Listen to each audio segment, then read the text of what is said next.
Donnie and Dolly, the team is supported by ableauctions.ca. Closing your business? We can help.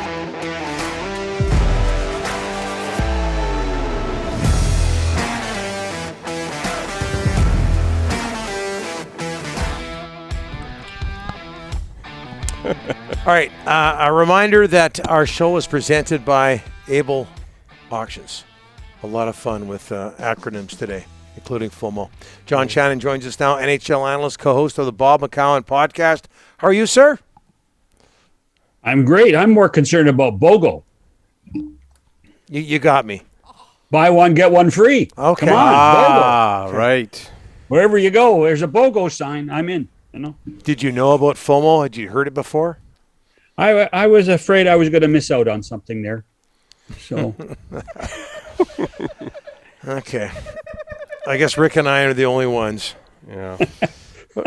What about Culp? Okay, let's not get into that. Hey, Robert Culp was a great actor. Yes, he was. And by the way, if you Robert Culp was one of those guys that after his stardom on television, he became a regular villain on Columbo, and probably played about 6 different guys on Columbo over about 7 years. So Peter Falk he must have been a golfing buddy of Peter Falk. So they Robert Culp would ever come back about every year and a half as somebody else on Columbo. Kind of like Larry Hagman, the lovable on I Dream of Jeannie and dastardly on Dallas. Dallas. Yeah. Oh, you are dating yourself now. Yeah. You realize I absolutely love this segment so far, John. Yeah. I don't know if other people feel the same way. Hey, you tweeted this out. 3 teams with 2 sweeps on their way to a Stanley Cup final. That's only happened 3 times before. The 69 Blues, the 92 Hawks, the 03 Ducks. All 3 ended up losing the Stanley Cup final. Yeah. Does that mean a lot of time off? All this time off is going to hurt the Colorado Avalanche? I think to a certain point it might early on, but it also might speak to the imbalance of East versus West at the time. When you consider that St. Louis team in '69 was an expansion team, the Anaheim team in 2003 they played against the Devils. The Devils were really a good team, and Chicago in '92. As good as they were facing Mario Lemieux and Jaromir Jagr, and the Penguins were just that good. So I think it's more of a coincidence that it is anything else at this point. The other one I find fascinating is that Jared Bednar, the coach of the Colorado Avalanche, is on the verge, if he wins, of becoming the first coach to have won at all 3 levels of professional hockey a championship. The ECHL, the American League, and if the Avalanche win the Stanley Cup, the NHL. John Cooper's won at the American League level, but he never coached in the ECHL. So I just thought that was kind of cool. What's the word on Jared Bednar? When he got hired, everybody was like, who?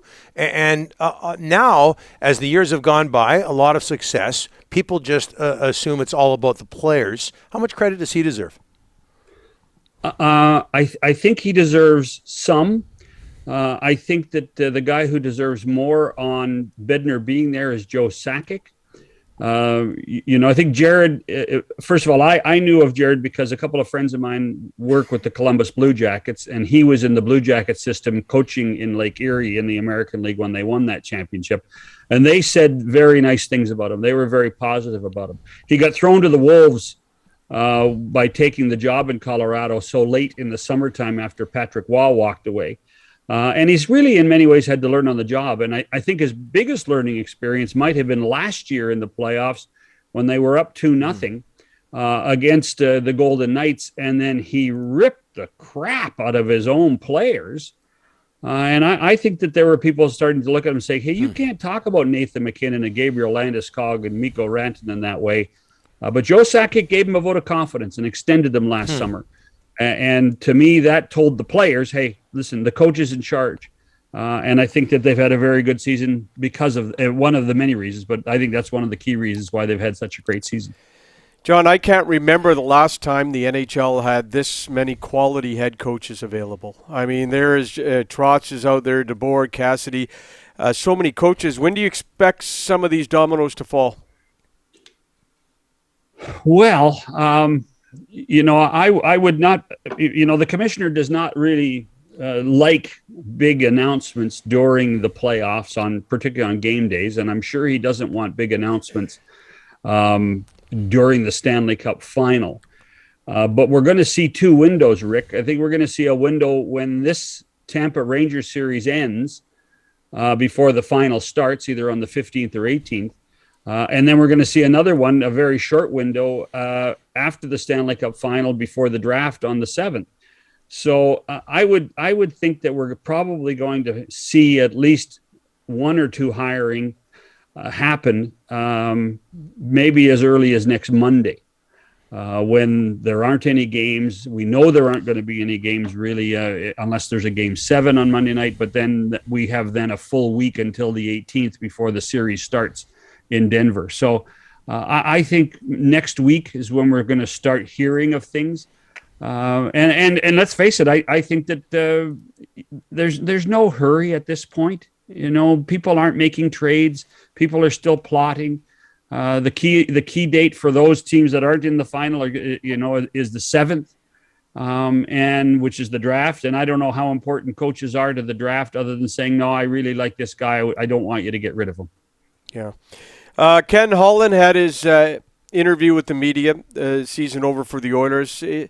Okay, so they got to get a goaltender. I think everybody seems to think that they need a goaltender. Evander Kane. Well, you don't think they need No, but everybody does. Yeah, but how do you get rid of the guy that's got 1 year left? And if he does retire, it's going to hit you on the cap. The other one is Evander Kane. He wants Evander Kane back, but right now, John, nobody knows what Evander Kane's going to cost in terms of term and money. All it takes is one other manager to throw something into the pot on the Kane situation. I think Evander Kane enjoyed his time in Edmonton. I think he liked playing alongside Connor McDavid for the most part. And so those are the two positives that the Oilers have going for them. But Dan Milstein wants the best for Evander Kane, and the best for Evander Kane is to go to free agency. Yeah. So I think that it could be a long summer waiting for Kane to sign somewhere, unless because if you're a manager, I mean, what's the number going to be, and are you concerned about term with Evander Kane? Mm-hmm. And we still have to figure out what happens with his arbitration or whatever you want to call it. Right. San Jose. Hearing between Kane and the Sharks. What happens there? I mean, the Sharks don't want him back.